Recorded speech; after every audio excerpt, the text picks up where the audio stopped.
Bonjour, bonsoir, ça dépend de à qui l'on est, qui côté ou à nous fournir encore une fois entre la CAO nous porter pour toute nouvelle qui domine l'actualité tant sur le plan local que sur le plan international.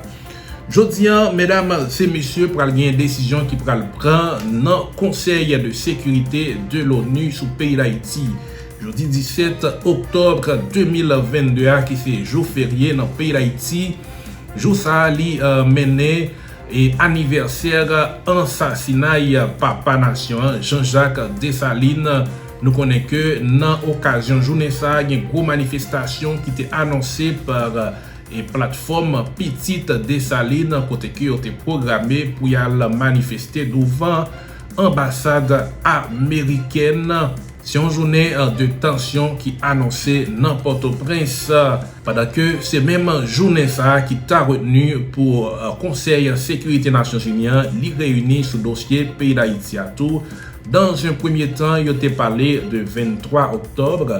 Mais selon toute dernière information que nous gagnons, t'as semblé que y a pile chance pour réunion ça, c'est jeudi li fait.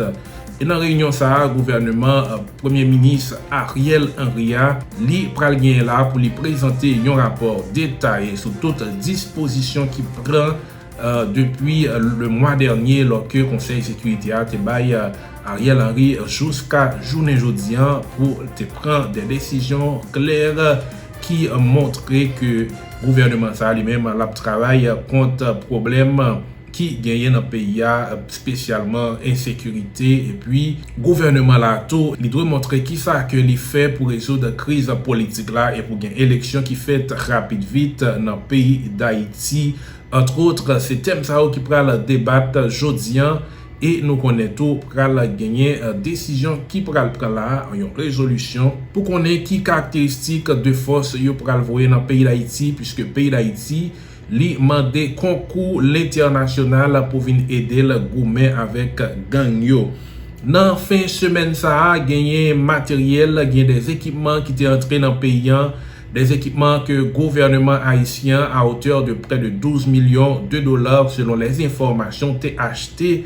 Non mais le Canada qui était débarqué dans l'aéroport international Toussaint l'ouverture, eh bien c'est une partie parmi 18 machines blindées qui entrent là dans le pays d'Haïti. Selon les informations, il y a environ 14 blindés qui sont dans le pays et manqué 14 toujours, il y a des armes, il y a des munitions qui prennent entrer tout. Mais mesdames et messieurs, il y a des policiers qui peuvent sortir dans silence là et qui peuvent dénoncer qualité équipement ça yo que le gouvernement lui-même li acheté yo pas correspondre avec réelle nécessité qui gagne aujourd'hui en souterrain puisque machine blindée ça que le gouvernement d'ailleurs habitué acheter déjà nous songer sous Jovenel te gon lot qui t'est acheté déjà et bien yo pas jamais bail résultat nous pral fort suivre un extrait dans déclaration yon policier ça qui t'a pas critiqué achat gouvernement donc nous même tout nous te fait remarque là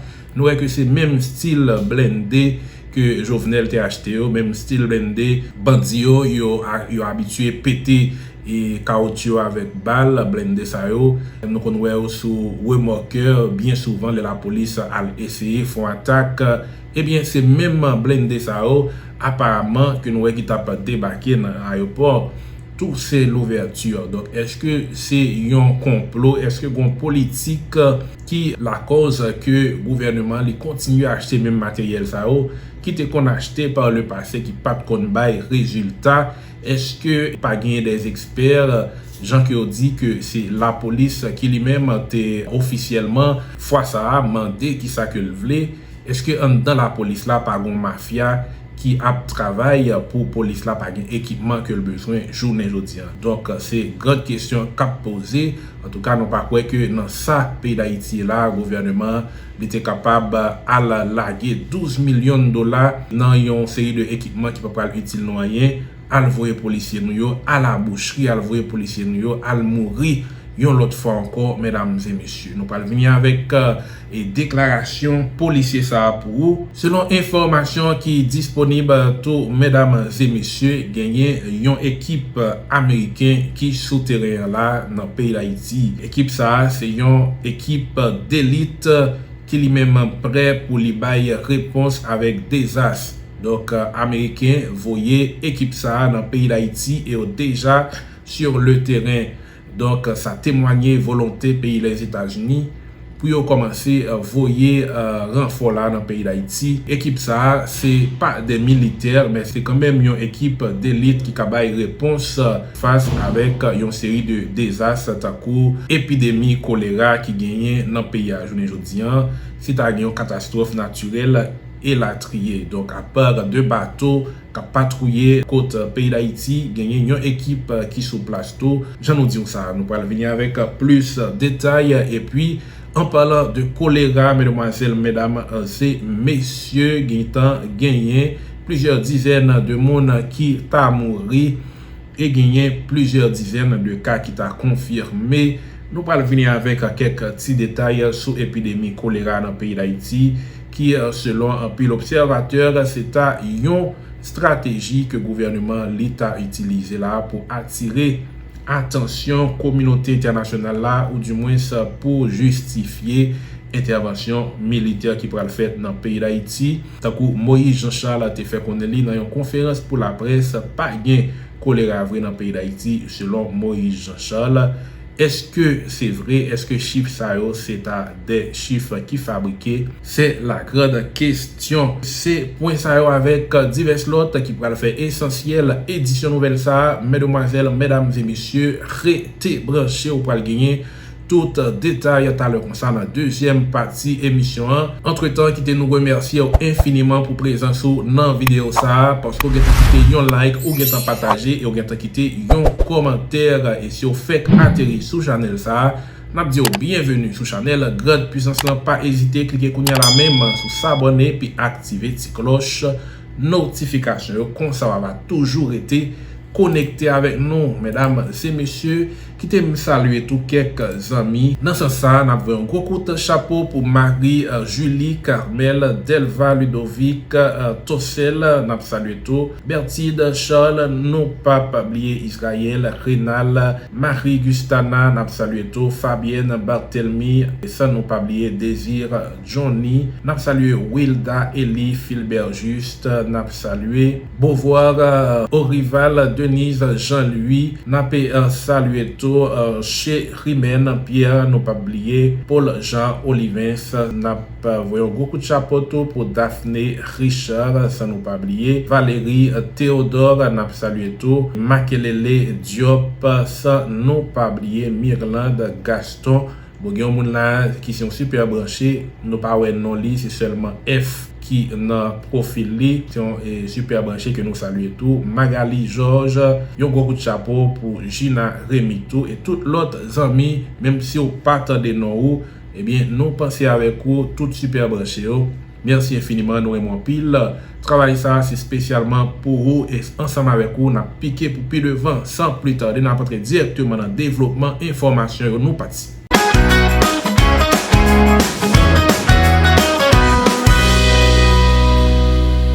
Jean nous te dit ça, mesdames et messieurs, je dis en gros décision pour le prendre dans réunion qui pourra gagner dans le Conseil de sécurité Nations Unies. Nous connaissons que dans le Conseil de sécurité Nations Unies gagner principale puissance dans le monde là, tant que la France, la Chine, les États-Unis, la Russie et la Trier qui ont même adopté aujourd'hui officiellement une résolution et sous crise de sécurité qui gagne dans le pays d'Haïti, PITA. Après ou bien pendant réunion, nous allons finir avec des informations au vif pour rester branché sous channel ça ou gagner information sur ça qui tombé dans réunion ça, une réunion qui est vraiment importante journée jeudi.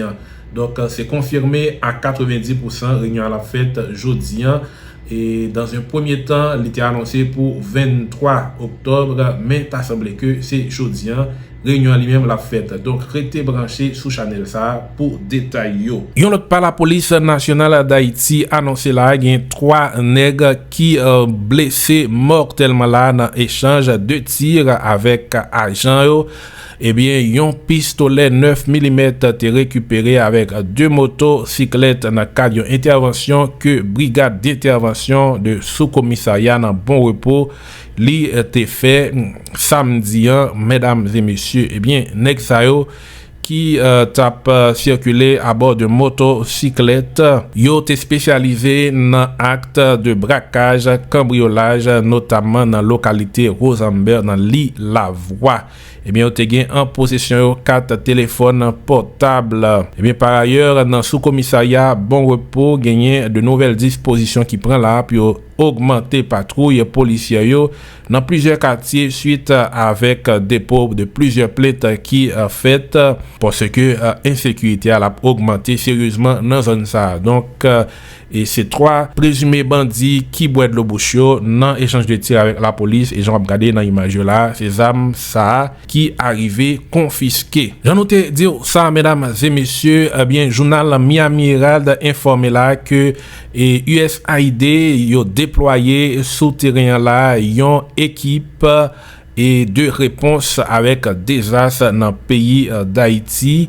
Eh bien, à mesure que insécurité a, violence, gang yo y a continué, situation humanitaire là lui-même l'a aggravé. Donc, c'est premier groupe américain qui débarque dans le pays d'Haïti, yo gen pour avec gestion situation humanitaire là, takou problème choléra et l'autre désastre, nous capables de comprendre que Américain a déployé petit à petit dans le pays.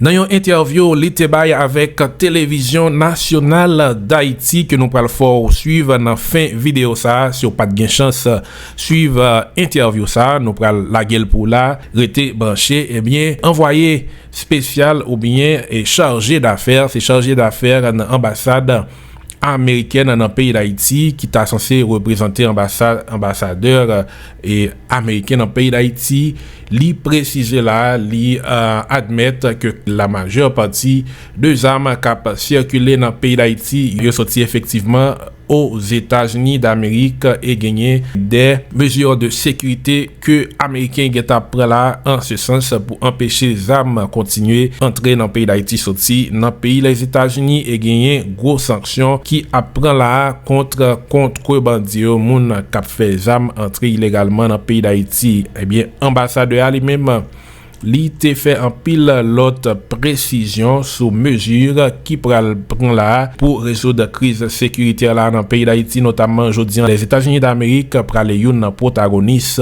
dans réunion qui pral faite dans conseil sécuritaire pour adopter des résolutions parmi eux résolution pour sanctionner des moun dans le pays d'Haïti les fait connaître tout que moun visa coupé li pa ka bay liste non moun sa yo parce que la loi dans le pays des États-Unis sous confidentialité interdit ça, mais selon lui-même moun sa yo gen temps et connaît et que visa coupé et c'est pas seul visa que on pral couper, on pral saisi bien, on pral saisi compte en banque que moun sa yo gagné dans pays les États-Unis et c'est pas seul dans pays les États-Unis, dans divers l'autre pays dans monde l'entour. Li te fait connaître tout gens que on pral tande li dans interview à la fin de émission que pour moun qui t'a gagné passeport l'autre pays, par exemple qui pas ta et des citoyens haïtiens même si que y a pas entré armes dans pays d'Haïti ou gen business sur Haïti. Par exemple, une série de nègres, c'est passeport américain, passeport, une série de pays arabes qui ont gagné, eh bien, moun sa auto, gagné des mesures qui pourraient le prendre contre tout. En tout cas, rete branché ou pourraient le gagner dans son intégralité. Interview ça que ambassadeur américain l'était accordé avec Télévision Nationale d'Haïti. Mesdames, messieurs, est-ce que vous connaissez que Bandi Izo gagné à ouais avec la mort Mikaben? Eh bien, c'est ça que John Colin Morvan lui-même li a publié sur compte Facebook li, si nous capable quoi publication ça. Eh bien, Isola li été kidnappé et récemment yon cousin, yon proche Mikaben yon moun qui levé ensemble avec lui, yon moun qui baptisé mariage li, qui baptisé petite li, et c'est encore yon frère Mikaben qui nan men Izo, et bien bagay ça te bay Mikaben en pile problème, monsieur fait 3 jours pas dormi et gen des déclarations tout qui fait par bons amis Mikaben qui c'est Joe Oseni. Nous pas le faut attendre un petit morceau dans déclaration Joe Oseni tout. Eh bien c'est situation ça qui t'a dévasté Mikaben, qui t'a metté li dans une condition qui était vraiment pas apte pour te monter scène à le performer, mais malgré tout vu compromis Mikaben, vu l'amour lien pour ça que il t'a fait,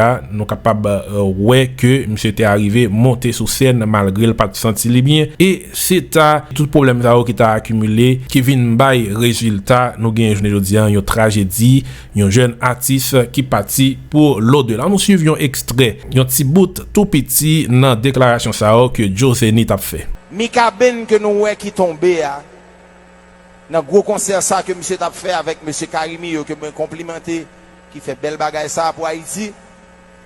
Monsieur son nèg qui gen cousin que yo kidnappé depuis 3 jours. Monsieur pas dormi, monsieur stressé. Cousin ça c'est un frère lié qui baptisé petite li, qui baptisé mariage li. Mikaben pas en état du tout pour te monter stage là. Et c'est pour ça moi vle que nous connaît là. Faut nous voir un message pour nous dire Mika mouri. Mika mouri dans pied travail li. Monsieur mouri son podium. Monsieur mouri dans pied travail li pour nous, pour Haïti, à drapeau le soukoul. Pour nous faire le plaisir, s'il vous plaît, n'a demandé temps pour libérer cousin qui n'a main kidnappeur, s'il vous plaît. C'est ça seulement que me que nous tous fait message ça passer. Monsieur Relé Frédéric Dupou, monsieur son photographe lié. Monsieur nan men nèg yo, Mika fait 3 jours, il pas dormi. Mika te stressé à mort, c'est frère Mika qui a négocié kidnapping là. M'a demandé médias s'il vous plaît passer ça. Passer message ça pour nous. Ça me pour me dire nous même Tidjo. Nous gaspiller énergie nous dans rancune, dans jalousie, dans hypocrisie. Nous gaspiller trop énergie dans faire compte pour des bagages qui pas nécessaires. Nous avons un pays pour nous gérer, nous avons une famille pour nous gérer, nous avons tout bagaille pour nous gérer. Nous avons géré tout bagaille sauf une nation qui est Haïti. Je demande nous chaque là, s'il vous plaît, tant pis, on commence à transformer l'énergie ça en positivité, s'il vous plaît. Médias, s'il vous plaît. 4 jeunes pour nous Mika, mais pas oublier, ça fait nous tout mal, mais pas oublier, avant Mika te mourir. Pas que personne n'a nous qui te parler de Mika. Mika son nèg qui était presque perdu, presque fait dépression parce que nous pas parler de lui. Dans les médias, nous choisissons qui artiste nous voulons populaire. Nous choisissons qui artiste nous voulons promoter. Nous boycotter album nous voulons. Nous faisons tout ça nous voulons. Mais l'homme mourir même, nous allons camper pour nous dire, Joe c'est ton bon nèg. Yo guys, faut nous changer toute bagaille ça. Si nous voulons Haïti changer, si nous voulons pays à changer, une des bagages pour nous commencer à faire, c'est remettre une l'autre et apprécier une l'autre. Mesdames et messieurs, est-ce que vous connaissez tout que équipement ça a blindé, ça a qui entré dans le pays dans fin de semaine là, t'as un pile doute sur yo, sur efficacité yo vraiment pour ta faire face avec ça qui gagne là comme insécurité dans le pays d'Haïti. C'est pas nous qui dit li, c'est des spécialistes entre guillemets, c'est un monde qui dans institution policière là ou bien qui était là dans les qui fait comme ça qui manifestait doute que vous gagnez sur équipement ça yo. Mais selon observateur tout le monde qui a observé a regardé équipement yo, nous capable voir que c'est des blindés que nous connaissons habitués dans le pays d'Haïti. Notamment, le président Jovenel n'a songé qu'il était acheté plusieurs blindés qui semblaient tête coupée avec blindés ça on ouais qui t'a débarqué n'importe tout c'est l'ouverture et nous tous connaissons ça qui était passé avec blindé ça yo. En tout cas, on a le temps des policiers ça qui t'a parlé sur question ça. Mais tout le monde connaît qui ça que qu'on produit. Yo te qu'on appelle déboîter. D'ailleurs, son c'est blindé nous allons passer sous remorque, y retourner remorque pour le porter yo. L'État haïtien, René Haïti, police nationale d'Haïti, blindé ça yo pas pour goumer. Yo pas pour assaut. Yo pas qu'à faire assaut. Quand nous avons dépensé comme ça, on a blindé ça, plutôt nous avons acheté seulement 3 green tanks. 3 green tanks pour tout pays à bon. Les balles de tanks là, c'est blindé nous qui a gros bagage nous qui a chaîne yo. Les fini, en sérieux. Tant pour nous jeter tout comme ça, nous devons acheter seulement un green hélicoptère, 3 tanks. 3 tanks, ça nous est qu'à chaîne yo. Nous allons risquer vie policier encore. Moi perdu promotion qui c'est animal. Moi perdu une série swap qui te zanmim en deux villages, c'est parce que blindé pas de qualité. Blindé pas de qualité.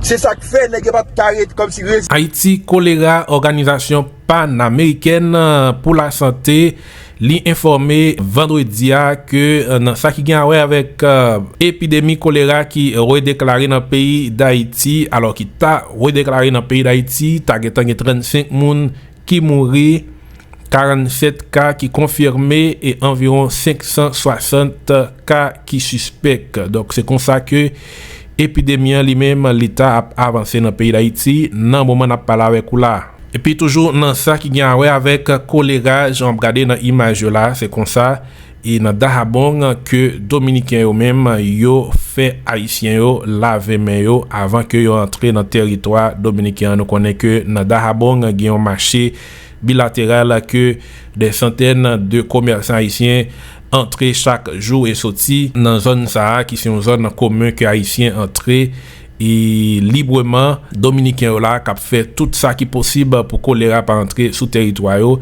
Et j'en regarde là, c'est comme ça mesdames et messieurs, c'est comme ça que yo fait moun yo laver main yo avant yo entrer sous territoire dominicain.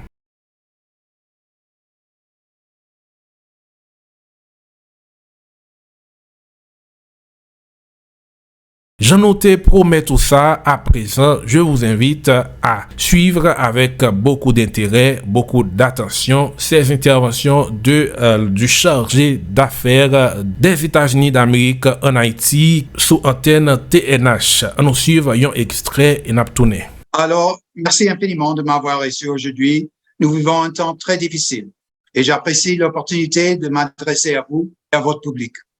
Je sais que ces moments sont très difficiles pour tous les Haïtiens. Mes collègues haïtiens et américains à l'ambassade des États-Unis et moi-même sont très préoccupés par la détérioration de la situation sanitaire et sécuritaire en Haïti. Je sais que les Haïtiens se posent beaucoup de questions. Il y a beaucoup de fausses informations qui circulent sur les réseaux sociaux. Et j'espère que je peux aider votre public à mieux comprendre comment moi et le gouvernement américain voyons la situation et ce que nous faisons pour y remédier. Nous agissons aussi rapidement et aussi urgemment que nous le pouvons. Nous reconnaissons qu'il s'agit de questions très urgentes et que la vie de milliers d'Haïtiens, peut-être plus, est en jeu. Nous le prenons très, très au sérieux. Première chose que je veux vous dire, c'est que nos experts en santé publique, les mêmes experts américains qui ont travaillé avec les Haïtiens pendant des années pour lutter contre le VIH-Sida et la tuberculose, constatent qu'il y a une très grave épidémie de choléra qui s'élance en Haïti. En collaboration avec le ministère haïtien de la Santé, ainsi qu'avec nos partenaires internationaux et non gouvernementaux, nous faisons tout ce qui est en notre pouvoir pour y remédier. Quiconque vous dit le contraire vous conduit en erreur. Pour apporter à l'aide nécessaire afin que nous puissions tous vaincre le choléra, les professionnels de la santé ont besoin de carburant pour purifier l'eau, atteindre les populations touchées et assurer la livraison des médicaments. Il faut réouvrir le port pour faire face à ces menaces. La menace est encore plus grande en raison de la faim et de la faiblesse dont souffrent tant d'Haïtiens. Là encore, directement à cause de la situation de blocage au port. Aucun d'entre nous ne peut faire ce qu'il faut à cause de la situation dans les ports. Chaque jour qui passe signifie que plus de personnes vont mourir de choléra. Ne nous y trompons pas. Ceux qui soutiennent le blocage des ports et qui profitent du marché noir et de l'impunité mettent en danger la vie de milliers d'Haïtiens. Ce n'est pas une fausse information. Pour relever le défi de choléra, notre gouvernement a demandé à la communauté internationale, y compris à mon pays, une assistance armée. Le secrétaire général des Nations Unies a demandé à la communauté internationale, y compris les États-Unis, de répondre d'urgence à cette demande. En tant qu'un ami d'Haïti, les États-Unis se sont engagés à répondre d'urgence à l'appel et à prendre des mesures pour s'assurer que le choléra soit traité rapidement et efficacement. Nous continuons à examiner la demande d'assistance internationale urgente en matière de sécurité armée formulée par le gouvernement haïtien. Pendant que nous travaillons avec la communauté internationale pour répondre à cette demande, je veux vous parler brièvement de certaines mesures que nous avons déjà prises. L'USAID a annoncé le déploiement d'une équipe d'intervention en cas de catastrophe qui aidera Haïti à lutter contre l'épidémie du choléra. Le CDC et l'USAID travaillent aux côtés du ministère de la Santé et les autres partenaires afin d'aider Haïti à combattre cette maladie mortelle. Le CDC a mobilisé des ressources pour se procurer des outils et des services importants pour combattre cette épidémie et l'USAID a déjà fait des dons divers pour aider le système de santé haïtien à faire face et nous continuerons à le faire avec nos partenaires internationaux. Les États-Unis ont annoncé des restrictions de visa à l'encontre de toute personne responsable d'avoir instigé la violence et des membres de leur famille. Nous continuons à réclamer des sanctions supplémentaires en matière de voyage et de finances contre ces personnes qui utilisent les souffrances des Haïtiens pour leurs intérêts personnels, y compris pour limiter l'importation illégale d'armes qui impacte si gravement la situation. Nous travaillons également en étroite collaboration avec nos partenaires des Nations Unies pour s'efforcer d'adopter des sanctions internationales contre ces mêmes personnes. Tous les Haïtiens savent que ces personnes sont au cœur de la crise. La semaine dernière, une délégation de haut niveau dirigée par l'adjoint secrétaire d'État Brian Nichols et des hauts placés dans notre département de défense et le bureau du vice-président Kamala Harris et d'autres ont visité Haïti. Ça souligne le sérieux avec lequel mon gouvernement prend cette situation. Ils ont rencontré avec le Premier ministre Ariel Henry et des membres de son gouvernement, le groupe Montana, la PNH et des représentants du monde des affaires. Ils ont partagé le sérieux et l'urgence que mon pays accorde à répondre positivement à la demande du gouvernement. Ils ont appelé à la fin du blocus, pour la fin du blocus au port, et ont souligné la nécessité pour tous les Haïtiens de se rassembler pour vaincre les menaces communes du choléra et de travailler ensemble pour identifier une voie consensuelle et inclusive pour faire face à la crise politique et économique. Un navire de la garde-côte américaine a navigué au large de Port-au-Prince et hier même les forces aériennes des États-Unis et le Canada ont mené un effort conjoint pour livrer des équipements essentiels que la police nationale haïtienne a achetés. Plus généralement, les défis d'Haïti sont nombreux, mais les États-Unis sont profondément engagés à aider Haïti à trouver une réponse à la demande faite et à trouver un chemin vers une prospérité et une paix durable. Nous savons qu'il n'y a pas de solution facile, mais nous partageons les objectifs pour tous les Haïtiens. Les rues soient sûres, que les écoles soient réouvertes, que l'eau potable soit disponible et que les élections soient organisées. Nous sommes profondément engagés avec nos partenaires à soutenir Haïti dans ses efforts pour réaliser ces objectifs. Permettez-moi de vous assurer qu'au plus haut niveau du gouvernement des États-Unis, nous travaillons côte à côte sur la meilleure façon d'adopter d'autres mesures en vue de répondre aux besoins pressants de nos amis, le peuple haïtien, en cette période qu'ils en ont le plus besoin. Nous là, Napkambe, pas jamais lagué. Avec cela, je suis prêt pour quelques questions. Merci de votre attention. Je suis très content d'être avec vous là aujourd'hui. Parfait. Alors, monsieur le chargé d'affaires, les États-Unis sont favorables à une intervention militaire multilatérale en Haïti. Le pays a déjà connu pas mal par le passé. Pourquoi ces précédentes initiatives n'ont pas réussi à consolider la démocratie en Haïti? Alors, peut-être vous ne savez pas, mais moi j'ai eu ma première expérience diplomatique ici à Port-au-Prince dans les années 90-91. Alors, je sais qu'il y a eu beaucoup d'efforts entre-temps et ça a abouti là où on est. Là, moi, je suis pas un historien et de pouvoir vous dire pourquoi ça n'a pas réussi dans le passé, je sais qu'il y a des inquiétudes par rapport à l'ingérence, par rapport à d'autres choses, mais je veux souligner que dans ce cas, ça c'est pas une geste unilatérale. Ça c'est à la demande de votre gouvernement. Comme si c'était un zinglando dans la maison de votre voisin et vous appelle au secours, c'est ça à laquelle on est en train de faire réponse. Alors, nous et le comité international à l'instant sont saisis avec la menace du choléra et comment faire face comme des amis à pouvoir faciliter, à traiter quelque chose que les Haïtiens ont eu l'expérience. Ils savent très bien comment traiter cela. Ils ont la capacité avec nos partenaires pour pouvoir l'assister. Mais vu la situation au port, Ils n'ont pas les moyens. Et il faut qu'ils les aient, parce que chaque jour qui se déroule en train de bloquer ce port, ça n'a pas d'aboutissement politique. C'est en train de tuer des Haïtiens, à bloquer la réaction à la choléra. Et alors, dans cette instance, c'est une réaction qui n'est pas comme les autres réactions, les autres interventions dont je ne suis pas historien à juger. Alors, j'espère bien que nous savons qu'il faut s'adresser à les raisons de base qui nous ont menés à cette situation.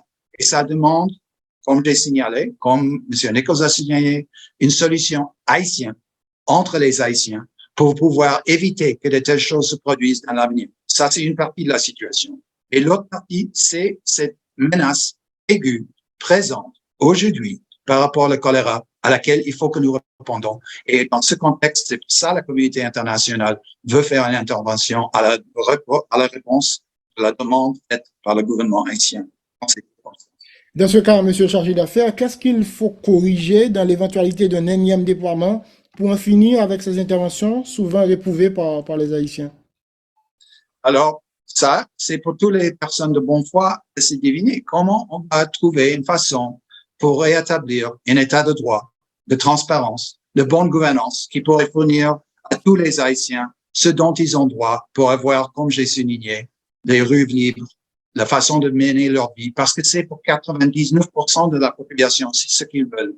La possibilité de vivre en paix chez eux, avec la riche culture, la réalité haïtienne, de laquelle ils font tous partie. Alors, qu'est-ce que nous pouvons faire de différent? Comment on peut aboutir? On fait un appel à tout le monde qui est là, parce que le compromis, c'est pas un signe de faiblesse, mais il faut avoir une solution inclusive.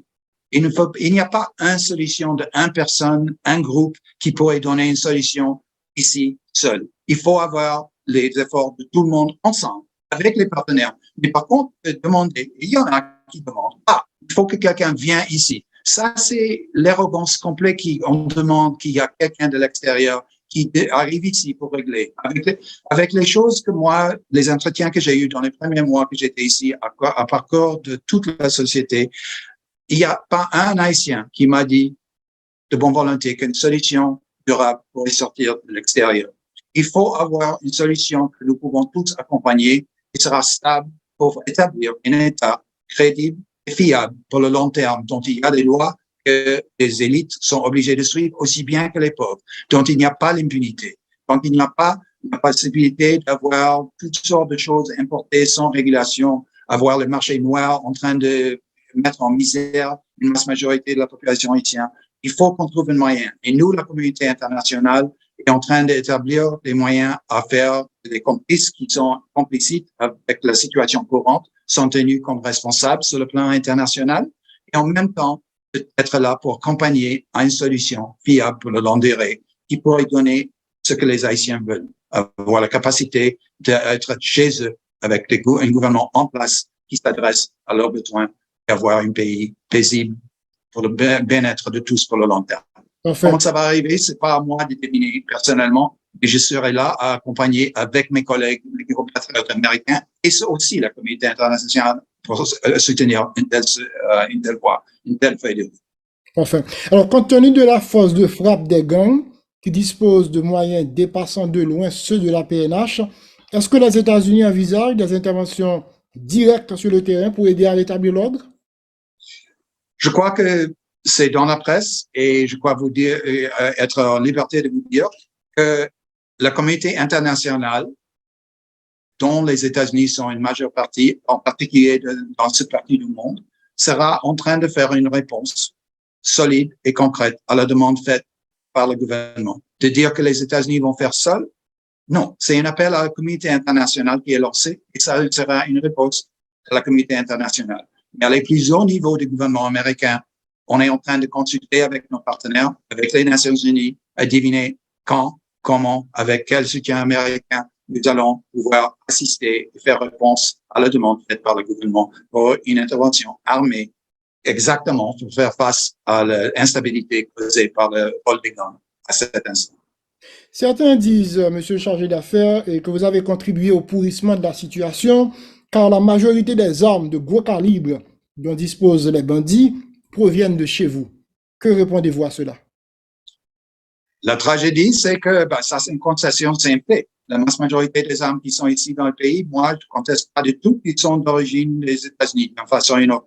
C'est pour ça que nous voulons et nous essayons de renforcer les contrôles de sortie des États-Unis pour interdire le trafic illégal qui se poursuit et de transmettre en justice ceux qui sont impliqués avec ça, aussi bien que ceux qui sont en train de financer les activités que nous voyons des gangs et essayer de miner les efforts du gouvernement de pouvoir établir un état de droit par rapport à la douane, par rapport aux autres réalités ici sur la terre.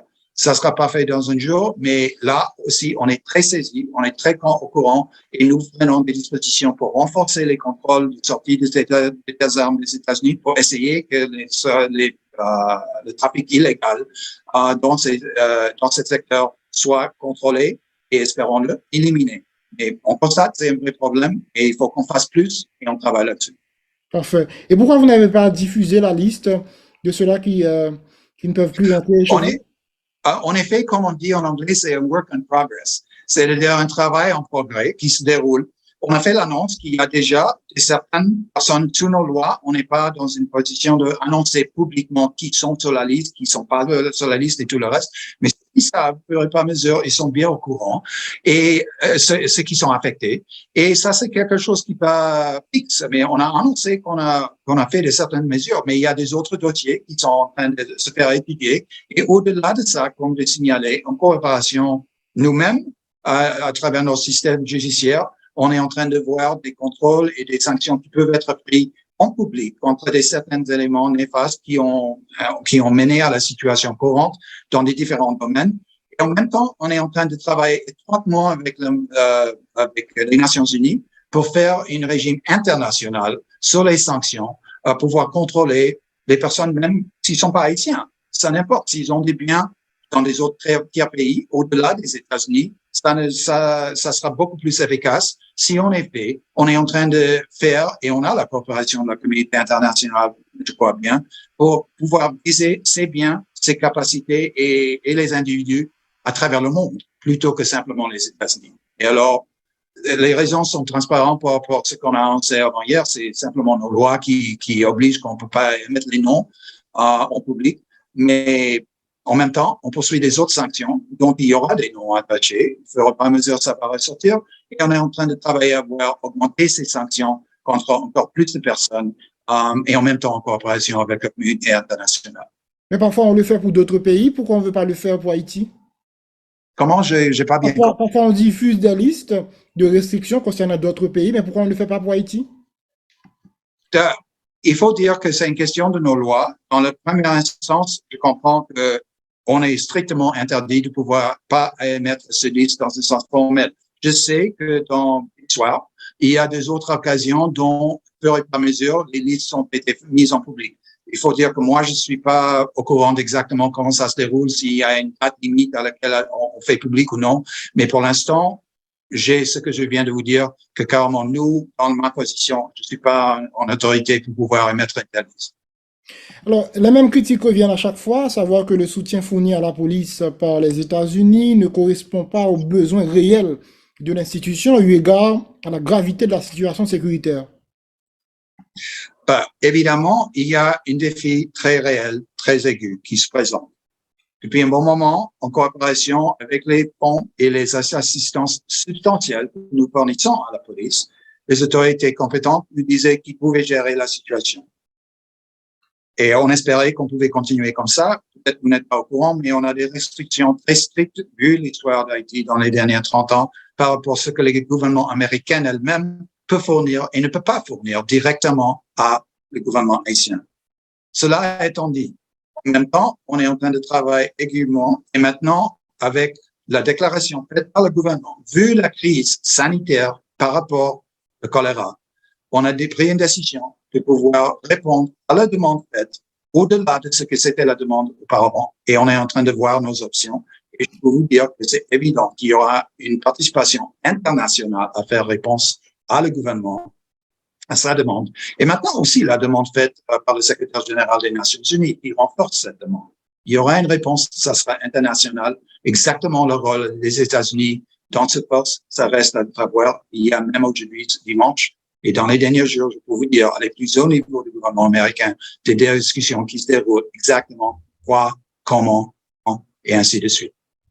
Pourquoi les États-Unis devraient-ils être sensibles à la dégradation de la situation haïtienne aujourd'hui? On est un pays ami, on est proche, on a des liens très profonds, très historiques et de longue durée avec Haïti. Et alors, on est très sensible à la réalité haïtienne comme un pays ami. Il y a évidemment une grande diaspora américaine, haïtienne aux États-Unis, qui est intéressée et complètement rationnellement, ils sont intéressés de l'avenir de leur pays d'origine. Et alors, il y a une réalité politique aux États-Unis qui insiste et une réalité morale que être un proche, on a une demande d'assistance légitime basée sur les données que nous avons constatées nous-mêmes. Et alors, pour ça, à les plus hauts niveaux, on est en train de prendre au sérieux la demande faite et nous aurons une réponse. Ça a commencé, comme j'ai souligné, et ça va continuer.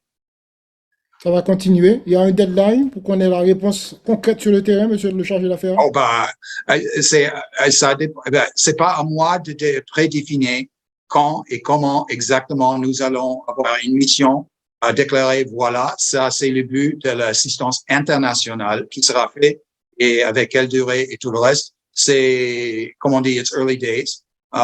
Et alors ça, c'est des jours jeunes, quoi, en quelque sorte. Et alors avoir les détails, exactement combien de durée, il y a beaucoup de monde en train de travailler exactement là-dessus, avec quelles sont les responsabilités, quelle sorte de durée, avec quelle largeur. Tous ces détails sont des choses qui sont au-delà de moi de pouvoir préciser. Et dans le secteur du planning, c'est pas quelque chose qui sera partagé lorsqu'on est en train de discuter. Parfait. Avant de refermer cette entrevue, la diplomatie américaine est très active en Haïti, vous l'avez signalé d'ailleurs. Le secrétaire d'État adjoint pour l'hémisphère occidental au département d'État, Brian Nichols, qui a rencontré beaucoup d'acteurs ces derniers jours. Suivant le rapport de ces réunions, qu'est-ce qui est envisageable sur le plan politique, monsieur le chargé d'affaires? J'espère bien que le sérieux avec lequel la communauté internationale prend la demande faite d'assistance du gouvernement souligne à tous les acteurs qu'il faut qu'ils prennent leurs responsabilités à trouver un moyen consensuel et inclusif pour trouver une feuille de route, pour s'avancer à ce que tout le monde en veut, des élections crédibles, fiables, dans la sécurité, pour qu'il y ait un retour à un gouvernement démocratiquement élu. Mais entre-temps, on appelle à tout ce monde, et ça, c'est un écho de ce que M. Nichols et l'adjoint secrétaire et son délégation faisaient, c'est qu'il y a tout ce monde qui doit prendre leurs responsabilités pour travailler ensemble pour le bien-être du peuple haïtien dans le court terme par rapport à l'émergence de cette fléau atroce du choléra qui se relance malheureusement dans le pays. Et pour le long terme, s'adresser à les programmes, les problèmes que tous les Haïtiens connaissent très bien à la base fondamentale de la société qui a mené à la situation dans laquelle on se trouve. Alors, à trouver une façon pour qu'on s'avance dans la démocratie, dans l'avenir, pour que tous les Haïtiens en ont ce qu'ils veulent. Ça, c'est à laquelle nous travaillons. On appelle à les Haïtiens partenaires qui sont crédibles à ce qu'ils prennent leurs responsabilités pour faire le nécessaire là-dessus. Ils le feront et nous serons là pour les accompagner pour le bien-être de tous les Haïtiens. Éric Williams, M. Maillot, je rappelle que vous êtes le chargé d'affaires de l'ambassade des États-Unis en Haïti. Merci de votre disponibilité. À bientôt. Voilà, mesdames et messieurs, c'était pour cette émission. Merci de l'avoir suivi. Je vous donne rendez-vous à plus tard pour une prochaine vidéo. Nous aimons pile. Ciao, ciao. À la prochaine.